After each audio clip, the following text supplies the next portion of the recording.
Hi, I'm Eileen Dennis. I'm a member of the Board of Health here in Pueblo. My background is in nursing. I was the Chief Nursing Officer at Parkview Medical Center until 2011 when I retired. And I have stayed active in the community because I think this is very important. My name is Sarah Martinez. I'm a health promotion specialist at the Pueblo Department of Public Health and Environment, and I specifically facilitate the Communities That Care Coalition. Hi, my name is Donald Moore. I'm the Chief Executive Officer at Pueblo Community Health Center and also serve on the Pueblo Department of Public Health and Environment Board of Health. When children have access to affordable childcare and are growing up in optimal childcare environments that are licensed, they are more likely to be school ready and long-term have way better health outcomes than peers who don't have access to childcare. And so when the coalition out of the health department was really thinking, how can we create access to affordable childcare? One of the ways to do that was establishing a lodging tax dedicated to making childcare more affordable in Pueblo.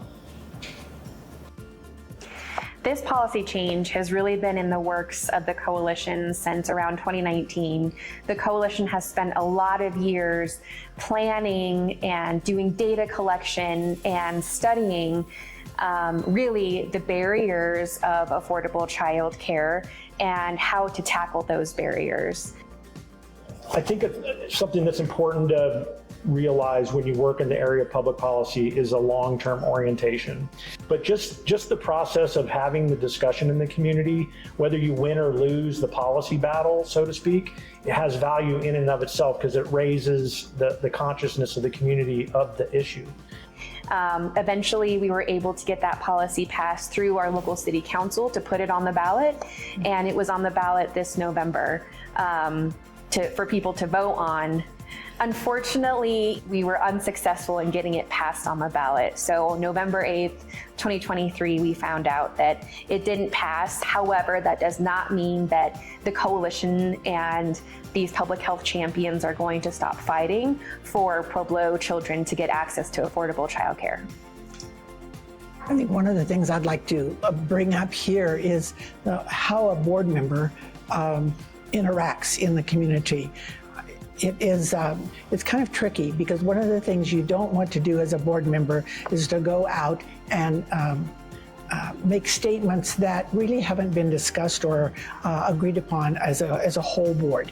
You can say, I believe in this, or this is what I can do. That's my only caution to board members getting heavily involved, but it is very important that these discussions are happening at the board level so that you can come together as a board and maybe even come out with a general statement.